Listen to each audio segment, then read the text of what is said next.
안녕하세요. 저는 충북대학교 철학과의 박보람입니다. 이번 강연에서는 여러분들과 함께 화엄경의 개요에 대해서 살펴보는 시간을 가지도록 하겠습니다. 화엄경에 관련된 이제 이 책에서는 크게 네 가지 부분으로 이제 나눌 수 있는데요. 그 목차를 잠깐 보면, 대략적인 목차를 보면, 화엄경을 우리는 왜 알아야 할까? 화엄경의 의의를 중심으로 살펴보는 부분이 있고요. 그 다음에 이어서는 화엄경은 왜 만들어졌을까? 화엄경이 갖고 있는 문제의식이란 무엇일까? 거기에 대해서 살펴보는 부분이 있고요. 그 다음에는 화엄경이 말하고자 하는 것은 무엇일까? 화엄경의 중심 내용을 살펴보는 부분이 이어집니다. 그리고 마지막으로는 화엄경에서 우리는 무엇을 배울 수 있을까라는 내용으로, 즉 화엄경과 우리의 삶에 대해서 한번 생각해보는 그렇게 총 네 가지 부문으로 이 책이 구성되어 있습니다. 그래서 이번 강연에서는 목차 중에서 이렇게 네 가지로 구성된 목차 중에서 특히 이 책의 의도와 취지와 연관이 깊은 앞에 두 가지 항목, 즉 화엄경을 우리는 왜 알아야 할까? 그리고 화엄경은 왜 만들어졌을까? 이 두 부분에 좀 집중을 해서 여러분들과 한번 생각해 보고자 합니다. 그래서 여러분들이 이번 강연을 들으시고, 그래서 화엄경이나 또는 화엄경을 소개하고 있는 이 책에 대해서 이제 관심이 생기시면, 그때 좀 이제 책을 직접 읽어 보시기 바랍니다. 책을 팔려고 나온 것은 아니고요. 그렇기 때문에 한번 보시고, 많고 많은 불교 경전 중에서 여러분들이 왜 화엄경을 관심을 가지고 읽어봐야 할까에 대해서 이 강연에서는 그 부분에 대해서 조금 집중해서 여러분들과 한번 생각해 보고자 합니다. 그래서 첫 번째 부분으로 들어가면 화엄경을 우리는 왜 알아야 할까? 즉 화엄경의 의의에 대해서 이제 살펴보는 부분입니다. 그래서 이 화엄경을 우리는 왜 알아야 할까 하는 부분은 다시 총 한 6가지 부분으로 다시 나눌 수 있는데요. 즉 왜 화엄경인가? 그렇죠? 경전 많지 않습니까? 불교 경전도 많고 사실 더 나아간다면 왜 불교인가부터 생각을 해봐야 될 텐데요.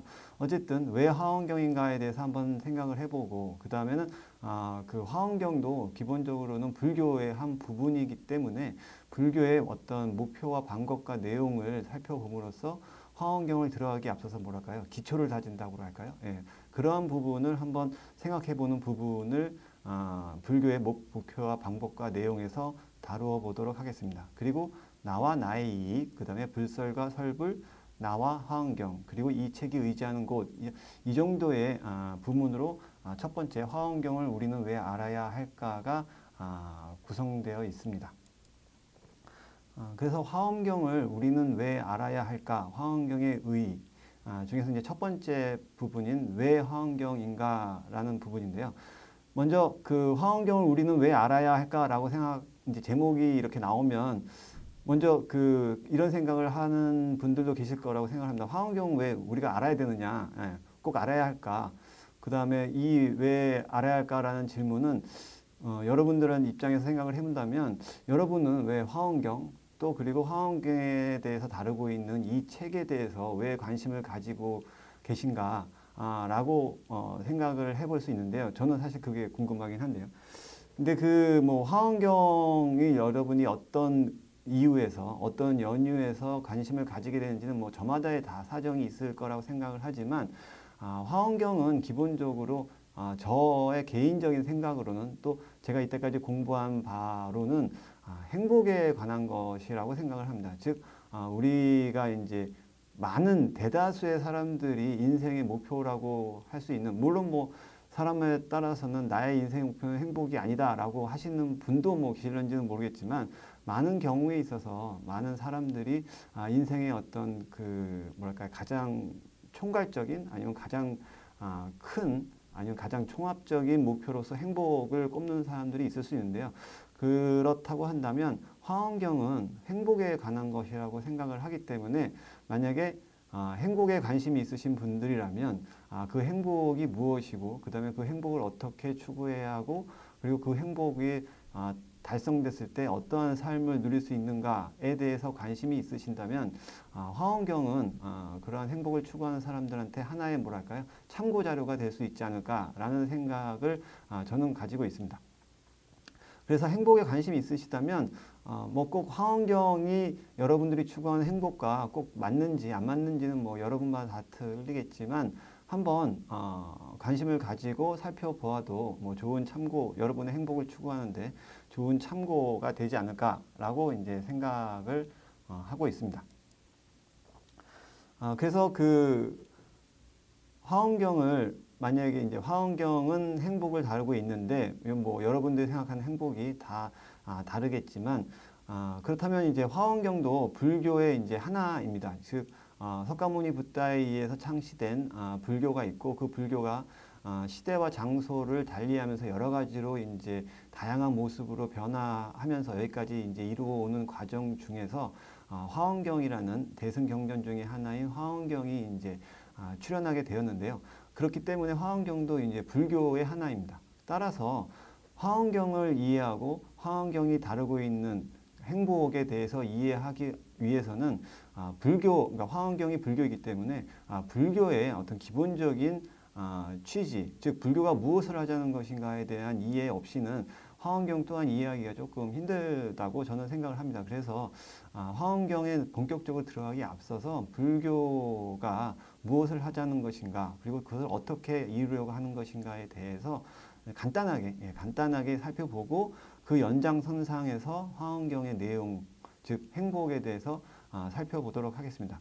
그래서 불교 전체의 목표, 불교가 이제 무엇을 하고자 하는 것인가를 살펴본다면 뭐 여러 가지로 얘기할 수 있고 뭐 이와 관련된 뭐 책이나 뭐 영상이나 뭐 여러 가지 다양한 자료들이 있겠지만 여기서는 아주 간단하게 목표와 방법과 내용 이렇게 세 가지로 이제 구분해서 한번 생각을 해보려고 합니다. 그래서 불교가 뭐 다르게 얘기하면 석가모니 붓다가 약 2,500년 전에 인도의 어떤 그 서북부에서 무엇을 하기 위해서 뭐 흔히 말하듯 뭐 왕위를 이을 수 있는 그러한 자리를 박차고 나와서 그 6년간의 고행의 끝에 수행 끝에 깨달음을 얻었는데 그게 무엇을 하고자 하는 것인가, 또는 뭐 그 석가모니 붓다의 뒤를 이어서 석가모니 붓다의 가르침대로 자기의 삶을 이루어 나가려고 하는, 채워 나가려고 하는 불교도들은 무엇을 하고자 하는 것인가 라고 했을 때 그것을 목표라고 얘기를 할 수 있을 텐데요. 뭐 여러 가지 얘기할 수 있지만 석가모니 붓다의 그 출가 선언이나 이런 걸 살펴봤을 때 간단합니다. 행복하기 위한 겁니다. 안온한 삶이라고도 얘기되고 행복을 얻기 위해서. 근데 물론 그 행복이 무엇이냐라고 하는 데서는 또 여러 가지 이야기가 있을 수 있지만 불교 즉 석가모니 붓다로 얘기한다면 이고등락이라고 보통 얘기를 많이 했습니다. 이고등락이라고 한다면 고통을 여의고 이제 즐거움을 얻는다라고 이제 얘기를 하는 건데요. 이고등락. 물론 여기에서 뭐 이고하고 또 등락을 해야 되느냐, 아니면 이고 자체가 등락이냐, 뭐 여러 가지 얘기를 할 수 있지만 제가 이해하는 바로는 이고가 결국 그대로 등락이다. 즉 이고 이퀄 등락이다라고 이해를 하고 있습니다.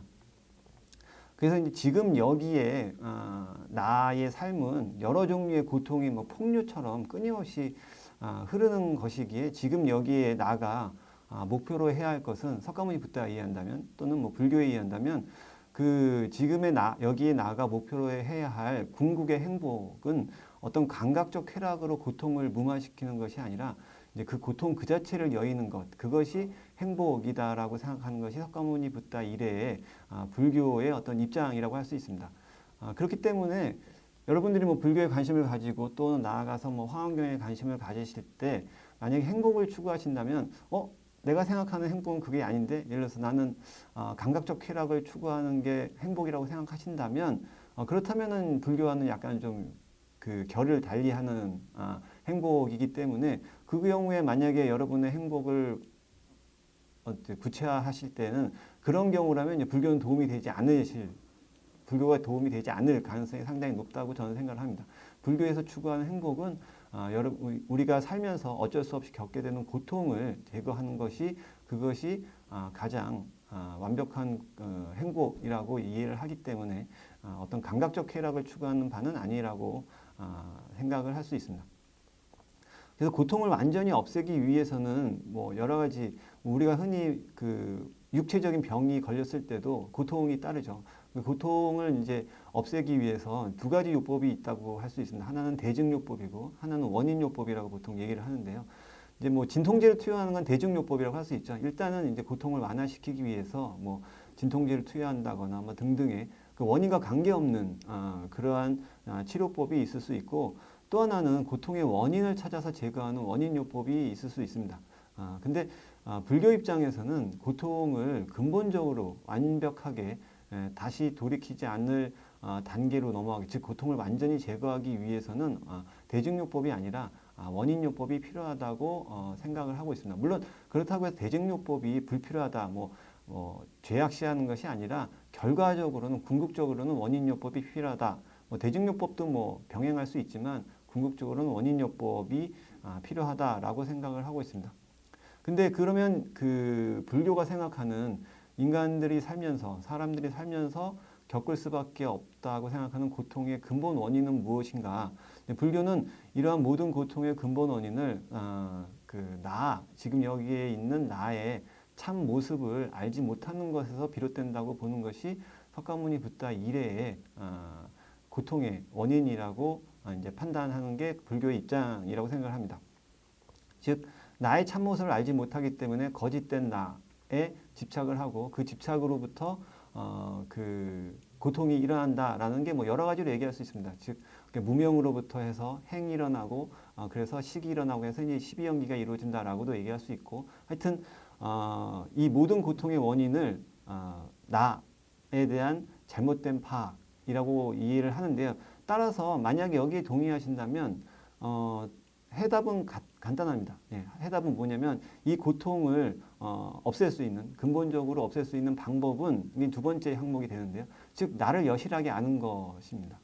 나를 여실히 아는 것이고, 이것은 불교상에서 뭐 다양하게 얘기되고 있는데요. 뭐 여실직견이라는 말로도 표현되고, 또는 뭐 선종에서는 견성성불이라고도 얘기해요. 견성, 성을 보면, 성이란 건 나의 참모습이란 말의 다른 말이라고 할 수 있는데요.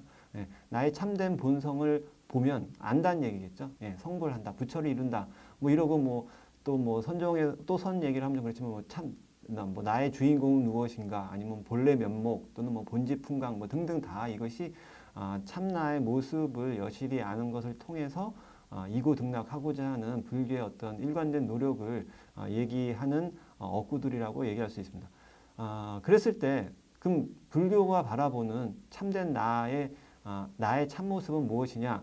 그것을 내용이라고 볼 수 있을 텐데요. 그 내용은 불교 또는 석가모니 붓다에 의거하는 한 무아인 연기라고 이해하는 것이 불교의 근본 입장입니다. 즉 나라는 것은 어떤 고정된 자성이 있는 것이 아니고, 그 수많은 조건에 의해서 현상적으로 발생한 어떤 하나의 현상의 연속일 뿐이다 라고 이해하는 것이 무아 연기로 이해한 나의 참모습입니다. 그래서 이러한 나의 참모습을 여실하게 그 다음에 뭐랄까요, 아주 요즘 말로 하면 뭐 DNA 차원이라고 하여튼 그 몸 자체로 체득했을 때 그냥 머리로만 아는 게 아니라, 뭐 이런 말은 상당히 뭐 진부한 표현이긴 하지만 머리로만 아는 게 아니라 뭐 가슴으로 아니면 몸 전체로 체득했을 때 그때 나를 여실히 아는 것이 되는 것이고, 그때 모든 고통으로부터 벗어난다라는 게 불교의 목표, 방법, 내용으로 살펴본 그 불교의 어떤 간단한 내용이라고 할 수 있습니다. 근데 이제 보통은 우리는 많이 이런 식으로 생각하죠. 무아 내용, 뭐 사실 무아연기, 불교도라고 한다면 무아연기는 다들 들어보셨을 거라고 생각을 하는데, 이제 사실은 그게 잘 현실에서, 그러니까 무아연기 들었는데 왜 고통은 사라지지 않는가? 그거는 우리가 무아연기로 생각하지 않기 때문에, 무아연기로 우리의 삶을 그러니까 우리의 삶을 채워나가지 않기 때문에 그것을 이제 고통으로부터 벗어나지 못한다라고 얘기를 할 수 있는데요.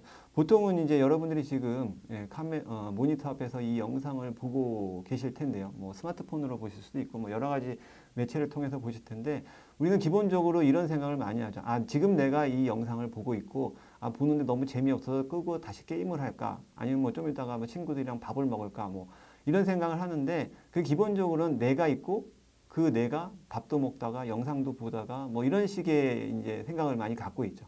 그래서 사실 불교 입장에서 본다면, 또는 무아연기 입장에서 본다면, 그것은 사실 무아연기적인 입장에서 나를 파악한 방식은 아닙니다.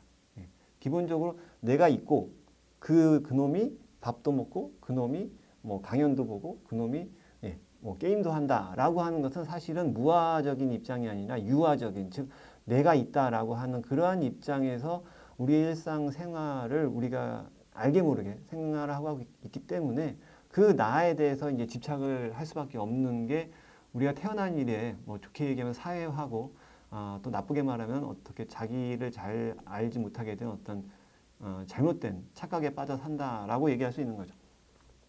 여러분이 한번 생각을 해보시기 바랍니다. 여러분의 일상생활은 어떤 방식으로 자기의 삶을 파악을 하고 계신지, 아니 또는 나라고 하는 현상을 어떤 방식으로 파악을 하고 계신지. 예. 어쨌든 그래서 이러한 방식, 목표와 방법과 내용을 갖고 있는 게 불교인데요. 이 불교의 목표와 방법과 내용은 불교라면 금방 말씀드린 목표와 방법과 내용은 다 공유를 하고 있습니다. 예. 불교라면 당연히 이 세 가지는 다 공유를 해야 합니다. 즉 행복을 얻기 위해 행복한 삶을 살기 위한 것이 불교이고 그 다음에 그것을 방법은 나의 참모습을 아는 것이고 내용은 불교에 의한 무아영기라는 것이 불교라면 당연히 공유해야 할 내용인데 그렇다면 다 같다면 불교 내에 다양한 그 그룹들이 생겨나지 않았을 텐데 문제라고 할까요? 이제 그 불교 내에 다양한 그룹이 생겨난 것은 그러한 목표와 방법과 내용을 공유하면서도 그 목표와 방법과 내용을 어떻게 이해하고 그것을 삶 속에서 어떻게 구체화할 것인가에 대한 어떤 수행 방법, 실천 체계에 대한 이해가 각각 달랐기 때문에 이 세 가지 목표, 방법, 내용을 공유하면서도 거기에 대한 이해와 실천 체계가 다른 탓에 여러 가지 불교 내 여러 그룹이 생겨났고 화엄경도 그러한 입장에서 불교의 목표와 방법과 내용을 가지고 공유를 하지만 그것에 대해서 아주 독자적인 이해와 독자적인 실천 체계를 갖추고 있는 것이 화엄경이라고 이해할 수 있습니다. 따라서 목표와 방법과 내용은 그러니까 화엄경의 목표, 불교의 목표와 같습니다. 즉 행복입니다. 이구동락이고요. 화엄경의 방법도 나를 여실히 아는 것을 통해서 나를 여실히 아는 것이고 화엄경의 내용도 무아영기입니다. 그것은 불교와 같은데 다만 화엄경이 이해하는 행복과 화엄경이 이해하는 나를 여실히 아는 것과 화엄경이 이해하는 무아인 영기는 예를 들어서 금강경이 이해하는 또는 법화경이 이해하는 또는 뭐 다른 경전들이 이해하는 것과는 다른 입장을 가지고 있기 때문에 화엄경이 독자적인 의의를 가지고 있다라고 할 수 있습니다. 그래서 마지막으로 한 번 더 당부드리고 싶은 것 또는 강조하고자 하는 것은 이제 화엄경이 상당히 큰 경전이고 상당히 복잡다단한 경전이라고 이제 뭐라 할까요? 저는 그렇게 생각하지 않습니다만 이렇게 아주 악명이 높은 경전이긴 한데 아무리 복잡다단해도 결국은 나와 나의 이익에 관한 것이다라는 점을 명심하신다면 화엄경을 읽으시면서 그것을 나침판으로 삼아서 어디에 가시더라도 그러니까 화엄경에 어디에 있더라도 길을 잃지는 않지 않을까라고 생각을 합니다. 그래서 그 화엄경이 2에서 그 두 번째로 이제 좀 말씀드릴게요. 화엄경의 특징을 이제 말씀을 드리고 싶은데요. 화엄경의 특징은 그 불설과 설불이라고 이제 제가 제목을 달았는데 어떤 면에서 화엄경에 뭐 여러 가지 특징이 있지만 가장 강조하고 싶은 특징은 화엄경은 부처님과 부처님의 세계에 대한 아주 강조가 상당히 특징적인 경전이라고 할 수 있습니다. 이 부처님과 부처님 세계에 대한 강조 집중이 화엄경의 특징이라고 할 수 있는데 이러한 특징으로부터 화엄경의 그 다양한 특징들이 이제 이끌어져 나온다라고 볼 수 있는데요.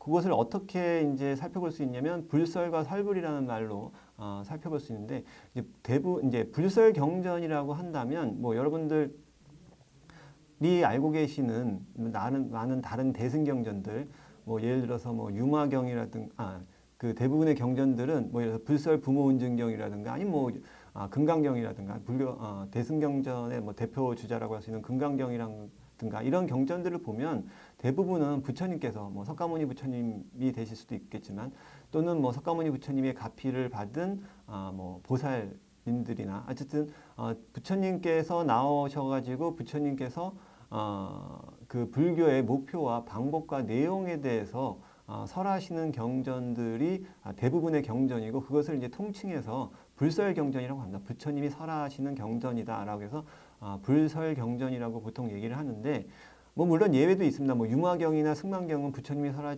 설하시는 거 아니지 않느냐라고 뭐 반문하시는 분도 계실 수 있겠지만 결과적으로는 융화경이나 승만경도 이제 부처님의 가피를 받아서 부처님의 가피를 받아서 또는 나중에 부처님의 뭐 뭐랄까요 승인이라고 할까요? 옳다, 네 말이 옳다라고 하는 어떤 승인을 받는 그러한 방식을 취해서 결과적으로는 뭐냐면 지금 여기에 범부 중생으로서의 나가 어떠한 방식을 통해서 어떠한 수행을 통하면 부처님이 될 수 있느냐 또는 깨달을 수 있느냐를 다루고 있다라는 것이 불설경전의 어떤 기본적인 구도라고 한다면 화엄경은 조금 다른 구조를 갖고 있습니다. 화엄경은 예로부터 계속 설불경전이라고 보통 얘기를 많이 했는데 설불경전은 말 그대로 뭐냐면 부처님에 대해서 설하는 경전이라는 뜻입니다. 그래서 나중에 살펴보겠지만 화엄경은 부처님이 언설로 설법을 하진 않습니다. 예. 부처님은 언설로 설법을 하지 않고 부처님의 가피를 받은 보살들이 다양한 보살들이 나와서 설하는데 그 설하는 내용도 지금 여기에 나가 고통을 어떻게 여의어서 어떤 수행을 닦아서 부처님이 되느냐 또는 깨달음을 얻게 되느냐 이러한 내용을 다룬다는 것보다는 부처님과 부처님의 세계에 대해서 찬탄하고 장엄하고 묘사한 내용이 주를 이루고 있습니다. 그렇기 때문에 이제 예로부터 설불경전이라고 얘기를 했는데요.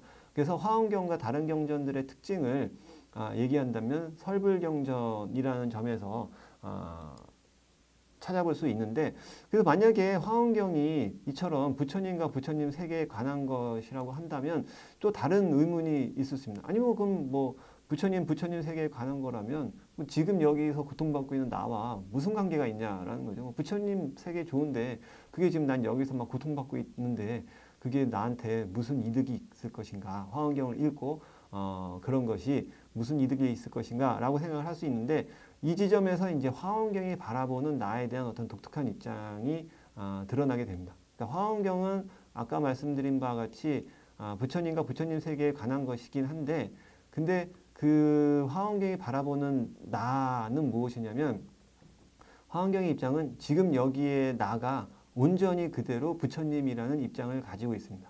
그렇기 때문에 화엄경에서 부처님과 부처님 세계에 대해서 얘기하고 있는 것은 그대로 나와 나의 세계에 대해서 얘기하고 있는 것이 됩니다.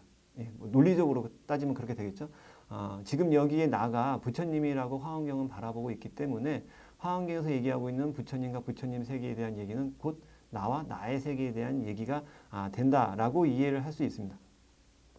그렇기 때문에 화엄경의 내용은 부처님이 무엇인지, 뭐 또는 누구인지, 부처님이란 것은 어떤 것인가, 어떤 존재인가, 어떤 현상인가에 대해서 얘기하고 그리고 왜 어떻게 나가 부처님인가에 대해서 얘기하고 그렇다면 지금 여기에 부처님인 나는 무엇을 해야 되는가, 무엇을 해서 나의 삶을 채워나갈 것인가에 대해서 다루고 있는 것이 화엄경의 전체 내용이라고 보시면 크게 뭐 잘못은 없지 않을까라고 생각을 하고 있습니다. 즉 화엄경의 내용을 정리하면 부처님이라는 것은 어떤 존재인가, 어떤 현상인가, 그리고 왜 어떻게 나가 지금 여기에 나가 부처님인가, 그렇다면 지금 여기에 부처님인 나는 무엇을 하면 좋은가에 대해서 다루고 있다라고 얘기할 수 있습니다. 근데 지금까지 제가 이렇게 말씀드린 것, 즉 화엄경은 부처님과 부처님 세계에 대한 것인데 화엄경이 바라보는 나는 지금 여기 나가 온전히 그대로 부처님이다 라고 하는 이러한 어떤 해석, 화엄경에 대한 해석은 사실은 그 조금 뭐랄까요 그러니까 부연 설명을 드릴 부분이 있는데 그 화엄경은 대승경전 중에서도 상당히 중요한 경전이라고 예로부터 이제 인정받아왔고 그렇기 때문에 대승불교 내에서도 상당히 그 여러 그룹들이 중요시해온 경전입니다. 그렇기 때문에 화엄경에 대한 해석은 단일한 해석이 아니라 여러 가지 해석이 있습니다. 즉 뭐 유식불교에서도 화엄경을 중시하기 때문에 유식불교의 입장에서도 해석이 있고 뭐 열애장 사상에서도 해석을 하기도 하고 중간 사상에서도 화엄경을 독자적인 입장에서 해석을 합니다. 근데 지금 제가 이때까지 말씀드린 이러한 해석은 그 동아시아에서 이루어진 화엄종이라고 하는 그러한 학파의 화엄경 해석을 기준으로 해서 말씀드린 것입니다. 그렇기 때문에 내가 다른 데서 봤더니 화엄경을 그렇게 해석하지 않던데 충분히 가능합니다. 뭐 유식 사상의 입장에서 본다면 제가 지금까지 말씀드린 입장과 달리 화엄경을 해석할 수 있습니다. 그것은 뭐 해석의 지평은 열려 있기 때문에 이것은 뭐 시비가 아니라 호의 입장에서 이해를 하시는 게 좋지 않을까. 즉 이것은 뭐 이 화환경 해석이 좋고 이 화환경 해석이 옳고 이 화환경 해석이 그르다라기보다는 이 화환경 해석이 나한테는 맞고 이 화환경 해석이 저 화환경 해석이 나한테는 맞지 않다. 이런 입장에서 바라보시면 좋지 않을까라고 생각을 하고 어쨌든 제가 이 책에서 또는 이 강연에서 화환경을 이해할 때 주로 의지하는 그러한 해석의 입장은 동아시아에서 형성된 화엄종이라는 그러한 어떤 학파, 부파의 해석을 기준으로 말씀을 드린 것이고 특히 그 중에서도 초기에 화엄종을 초기에 만들고 개창하고 발전시켜 나간 나중에 드릴 기회가 있겠지만 지엄 스님과 그다음에 우리나라의 의상 스님 그다음에 중국의 법장 스님의 세 분의 입장에 주로 근거해서 화엄경을 이해한 것입니다. 그 중에서도 특히 그 우리나라에 이제 의상 스님이라는 분이 계신데요. 의상 스님의 입장에 의지해서 화엄경을 살펴보고자 합니다. 그래서 화엄경 이제 두 번째 부분, 이 책의 두 번째 부분은 화엄경은 왜 만들어졌을까라는 화엄경의 문제 의식에 대해서 살펴보고자 합니다. 그래서 이것이 이제 그 화엄경은 왜 만들어졌는가에 대한 얘기를 하려고 하는데요. 대략 뭐 한 7 정도의 어떤 작은 파트로 이루어져 있습니다.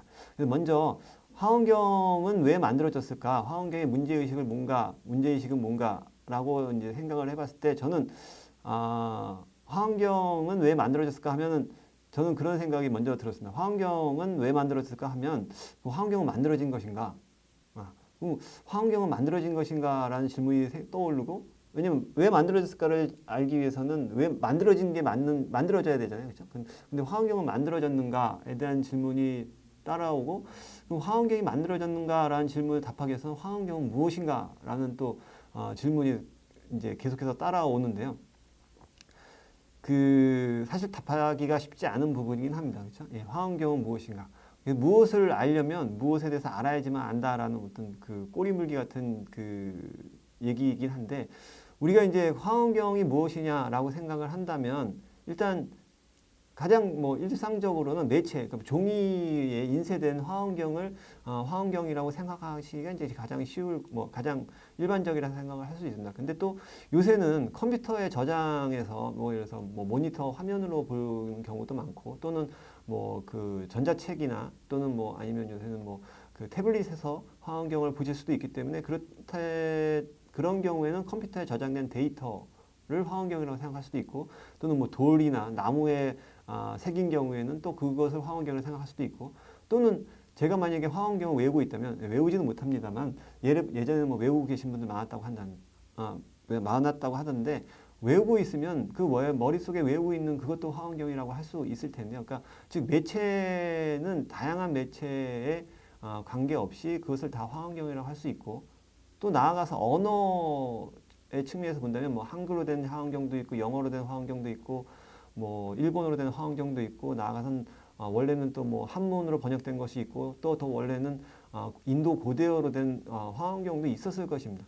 나아가서는 나중에 기술이 발달해서 안드로메다 은하의 외계인을 우리가 만약에 만나게 됐을 때 이 화엄경이 너무 중요하다고 생각을 해서 안드로메다 외계인한테 알려준다고 하면 그것도 또한 화엄경이라고 할 수 있는데요.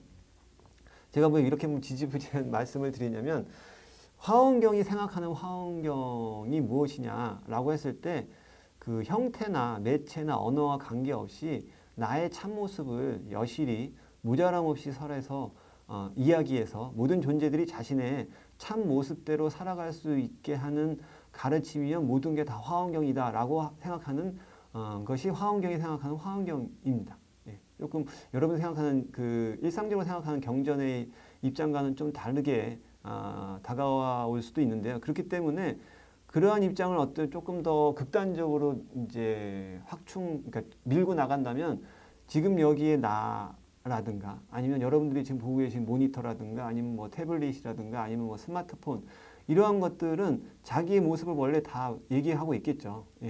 나의 모습을 나만큼 잘 얘기해 주는 것은 없을 거잖아요. 그렇죠? 그렇기 때문에 그런 입장에서 보면 이 세계의 모든 현상들이 다 화엄경이다라고 하는 입장까지 나아가게 됩니다.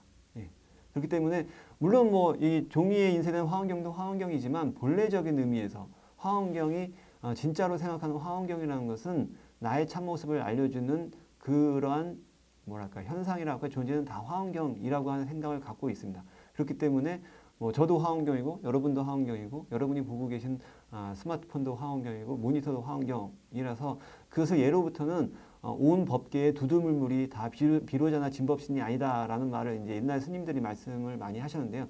그것이 뭐냐면 온 법계의 두두물물이라는 것은 온 모든 현상이라는 뜻인데요. 두두물물이라는 것은 두두물물이 다 비로자나 진법신, 법신이기 때문에 예, 화엄경이다라고 얘기를 해온 것이 화엄경이 생각하는 화엄경의 본래 의미입니다.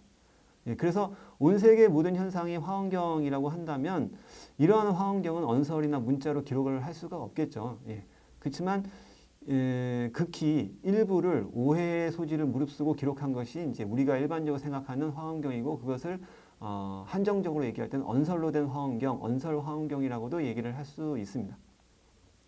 그래서 아까 잠깐 소개한 이러한 화엄종을 개창한 법장 스님이 이제 화엄경에 대해서 여러 가지 얘기를 이제 소개를 하고 있는데 이 언설로 된 화엄경을 이 인간 세계에 누가 가져왔느냐, 그죠? 예, 인간 세계에 누가 가져왔느냐라는 얘기를 이제 뭐 약간 전설 의 고향처럼 얘기를 하고 있는 부분이 있는데 그걸 잠깐 소개해드리면 여러분들도 뭐 들어보셨을 거라 생각하는 대승불교를 이제 대승불교의 가장 뭐 유명한 보살이라고도 하고 뭐 제2의 부처님이라고 얘기하는 용수보살 나가르주나라고 하는 분이 용궁에 한번 놀러 갔답니다. 용궁에 용왕의 초청을 받아서 용궁에 놀러 갔는데 용궁에 놀러 갔더니 그게 이제 창고에 뭐 수장고라고도 하는데 창고에 인간 세계에는 전하지 않는 경전이 있어가지고 그것을 이제 봤다라는 거죠. 근데 그게 이제 나중에 이제 화엄경이 되는 건데, 근데 그 화엄경이 상본과 중본과 하본의 이 세 본이 있었다라고 합니다. 근데 상본과 중본도 다 언설로 기록된 것인데, 그거는 분량이 너무 커서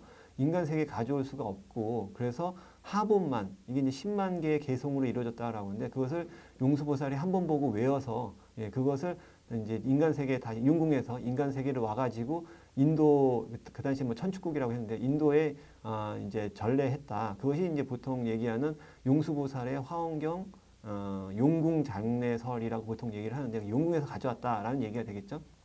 근데 이제 그것이 인도에서 10만 개송으로 된 그 약본이 하본이 전래되는데 그것 중에 극히 일부분 3만 5천 개송 부분의 극히 일부분 10만 개송 전체가 아니고 일부분이 동아시아에 전해져서 그것이 한문으로 번역된 것이 우리가 일상적으로 생각하는 화엄경이다라는 것이 이제 법장 스님의 어떤 소개인데요.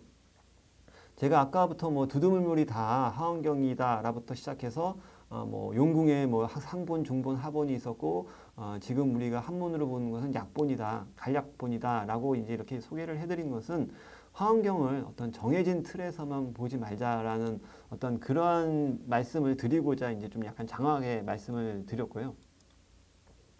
그래서 이러한 입장에서 본래적인 본래 면목의 화엄경은 만들어진 것인가 라고 다시 질문을 돌이켜 보면 사실은 나가 조금도 모자람 없는 부처님을 설하는 법신 비로자나불로서의 화엄경을 생각한다면 이것은 본래 면목이고 불교의 용어를 치면 무위법이기 때문에 만들어진 것이 아니라고도 이제 생각을 할 수 있습니다.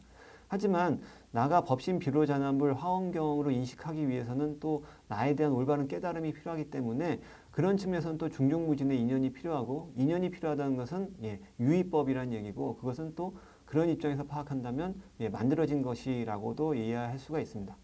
그렇기 때문에 본래적인 측면에서 화엄경은 만들어지지 않는 것이라고 볼 수 있고 또한 동시에 만들어진 것이라고도 볼 수 있고 그 다음에 조금 범위를 좁혀서 언설 화엄경, 즉 말로 기록된 화엄경의 경우에는 중중무진의 인연에 의해서 만들어진 것이라고 볼 수 있겠죠. 그래서 뭐 제가 그 공부할 때마다 이제 가끔 생각하는 게 이제 화엄경을 볼 때마다 이 화엄경이 제 손에 놓이게 될 때까지 얼마나 많은 분들의 노력과 많은 경우에 그러니까 얼마나 많은 분들의 노력과 그다음에 얼마나 많은 중중무진의 인연이 있었기에 내 손에 이 화엄경이 올 수 있었을까 생각을 하면 상당히 참 뭐랄까 잠깐 좀 숙연해지는 그런 느낌도 있긴 하는데요. 어쨌든 언설 화엄경은 그런 측면에서는 이제 만들어진 것이라고 생각을 할 수 있겠습니다. 그래서 일단 언설 화원경, 즉 언어로 기록된 화원경이 만들어진 것이라면 왜 만들어졌을까? 라고 이제 또 이제 질문을 앞서 맨 처음에 이제 질문을 다 이제서 이제 돌아간 건데요. 만들어진 것이라면 이런 측면에서 언설 화원경이 만들어진 것이라면 왜 만들어졌을까? 이게 간단합니다. 예. 모든 중생들의 행복을 위해서 만들어진 것입니다. 예, 이고 등락을 위해서 만들어진 것인데, 근데 그러면 뭐 다른 불교 경전도 많은데 굳이 언설 화원경이 필요하느냐? 라는 질문을 또 할 수 있는데, 그것은 앞서 말씀드린 바와 같이 불교의 목표와 방법과 내용에 대해서 화원경은 독자적인 이해를 갖고 있기 때문입니다. 예, 그렇기 때문에 예를 들어서 금강경이 이해하는 불교의 목표와 방법과 내용과는 다른 화원경의 독자적인 목표와 방법과 내용에 대한 입장이 있기 때문에 화원경이 만들어졌다. 라고 이해할 수 있습니다. 물론 뭐 금강경이 틀리고 화원경이 맞다 이 얘기는 아닙니다. 예, 금강경은 금강경의 입장이 있는 것이고 화원경은 화원경의 입장이 있다 이 말씀을 드리는 거고요. 그래서 나에 대한 여실한 알에 대해서 불교 내에서도 여러 가지 입장이 있다라고 말씀을 드렸습니다. 물론 무와 연기에 대한 입장인데 무와 연기를 구체적으로 어떻게 이해하느냐에 대한 이제 여러 가지 입장이 있는데요. 근데 이 대승불교의 입장에서 본다면 대승불교의 입장에서 나 또는 무와 연기를 이해하는 기본적인 입장은 유심입니다. 즉 오직 마음일 뿐이다라고 하는 유심인데요. 그걸 이제 화원경에 나오는 어떤 개송을 통해서 살펴보면 그 화원경 제1개, 그러니까 화원경이 뭐 10만 개송 또는 뭐 한문으로 번역된 것은 3만 5천 개송이라고 얘기를 하는데 이 3만 5천이라는 많은 개송 중에서 이제 가장 첫 번째 개송이다라고도 얘기되는 개송이 어떤 개송이냐면 만약 어떤 사람이 3세의 일체 부처님을 분명히 알고자 한다면 마땅히 법계의 성품을 관찰하라. 일체는 오직 마음이 짓는다. 예, 여기가 이제 이것을 이제 화원경 제1개라고 얘기를 하는데요. 그래서 법계의 성품을 관하라. 이 법계의 성품이라는 것은 결과적으로는 이 세계의 참모습 또는 나의 참모습이라고 얘기할 수 있는데 나의 여실한 모습은 유심, 오직 마음일 뿐이다라고 한 내용을 담고 있는데요. 근데 이제 유심이라고 얘기되면 그래 이 세계 나를 포함한 이 세계는 다 오직 마음일 뿐이야 이렇게 이해를 한다고 하더라도 이것에 동의한다 하더라도 또 이 마음일 일을 어떻게 이해하냐에 따라서 또 여러 가지 세부 그룹이 나뉘어지게 됩니다. 그래서 뭐 이것을 뭐 저희가 지금 뭐 이 짧은 강연에서 다 다룰 수는 없고 이 마음을 식으로 이해한 것이 유식불교입니다. 예, 심을 식으로 바꾸기만 하면 유식불교가 되는 거죠. 그래서 오직 식일 뿐이다라고 하는 것인데 이 유식불교의 입장에서 유식은 오직 식일 뿐인 것이고 이때 식은 염오식이라고 해서 즉 요새 현대말하면 오염된 식입니다. 예, 그래서 범부 중생의 인식이라고 이해할 수 있는데요. 그러니까 나의 참모습을 제대로 알지 못하는 식이 계속해서 이어져 나가는 것, 그것에 그러니까 식상속이라고 하는데요. 이 식이 계속해서 이어져 나가는 것을 나라고 이제 착각하고 있다라고 하는 것이 유식불교의 입장이고 이 식에서 오직 식에서 모든 세계가 번져 나오기 때문에 식이 오염됐기 때문에 식에서 나온 이 세계도 다 오염된 세계, 허망한 세계라는 것이 유식불교의 입장입니다. 근데 이와 다르게 또 유심을 이해하는 또 두 번째 그룹이 뭐냐면 열애장 사상이라는 부분이 있습니다. 열애장 사상도 이제 대승불교의 중요한 이제 학파 중에 하나인데요. 열애장 사상은 이 유심을 어떻게 이해하냐면 이 심을 이 유심의 심은 불성이다, 즉 부처심이다, 열애심이다라고 이해를 했습니다. 근데 다만 열애심이기 때문에 아주 청정한 마음인데, 근데 다만 이 열애 청정한 마음을 그 때와 같은 번뇌가 뒤덮여 있다. 그렇기 때문에 우리는 본래 그 불성을 가지고 있는 부처님과 똑같은 존재인데 다만 번뇌에 휩싸여 있기 때문에 부처로서 살지 못하고 고통받는 중생으로서 뭐 약간 좀 속된 말로 하면 이 모양 이 꼴로 계속 고통받으면서 살고 있다라는 것이 열애장 사상의 기본 입장인데요. 따라서 이 열애장 사상이 이해하는 이 유심은 열애심이지만 객진 번뇌에 휩싸인 번뇌이기 때문에 번뇌에 휩싸인 열애심이기 때문에 진망 화합심으로 이해를 했습니다. 즉 청정한 것과 염호된 것이 이제 같이 있는, 그렇기 때문에 그러한 마음에서 나온 세계 또한 진망 화합된 세계라고 이해한 것이 열애장 사상의 입장입니다. 근데 그 화엄경의 입장 또는 더 정확하게 얘기한다면 아까 말씀드린 동아시아 화엄종에서 이해하는 나의 참모습은 뭐냐, 유심은 뭐냐 하면 이 유심을 그냥 열애심으로 이해했습니다. 예, 이건 그냥 이 나의 마음은 유식처럼 염오식도 아니고 오염된 식도 아니고 열애장 차성처럼 본래는 열애심이지만 번뇌에 휩싸여 있는 것이 나의 모습이고 그것으로부터 나오는 세상 또한 진망 화합의 세계다라는 입장도 아니고 그냥 이 화엄경이 말하는 나의 모습은 유심인데 그 유심은 에서의 심은 그냥 열애심일 뿐이다. 그래서 열에 출현한 것이 바로 나의 모습이고 그것을 다른 말로 하면 앞서는 지금 여기 나가 온전히 뭐 어떤 번뇌에 휩싸였다 이런 게 아니라 온전히 부처님이다 라고 하는 것이 동아시아의 화엄종에서 화엄경을 이해하는 기본적인 입장입니다. 그래서 화엄경을 알아야 하는 이유가 여러분한테 있으시다면 또는 화엄경을 알고자 하는 이유가 있다면 그 화엄경의 내용이 이제 궁금하실 텐데요. 이 화엄경의 내용은 그래서 그 결론적으로 말씀을 드리면 바로 자기 자신을 알고자 하는 것이고, 근데 화엄경의 입장에 이거 하는 한 자기 자신이 부처님인 것을 확실하게 깨닫는 거죠. 자기 자신이 부처님이면 고통에 빠질 리가 없잖아요. 그렇기 때문에 자기 자신이 부처님을 확실하게 깨닫고 그 다음에 자기 자신이 부처님으로서 살아가는 법을 알기 위한 것 또는 알려주는 것이 화엄경입니다. 그래서 화엄경의 입장이라면 지금 여기서 부처님이 되고자 하는 것이 화엄경의 입장은 아니라는 거죠. 그러면 화엄경의 입장은 뭐냐? 지금 이 자리에서 부처로서 사는 것이 화엄경의 입장이다 라고 하는 것이 화엄경을 이해하는 한 해석, 아까 말씀드린 동아시아 화엄종에서 화엄경을 이해하는 방식이고 그것에 이해한다면 지금 이 자리에서 제가 해야 할 바 또는 여러분이 해야 할 바는 부처님이 되고자 하는 것이 아니라 부처로서 살아가는 것이라고 할 수 있겠습니다. 그것이 화엄경의 전체 내용이고 그 다음에 화엄경을 소개하는 이 책의 주요 내용이 되겠습니다. 뭐 이상으로 뭐 여러 가지 화엄경에 대해서 두서없는 내용을 말씀드렸었는데 이것으로 이 강연을 마치겠습니다. 감사합니다.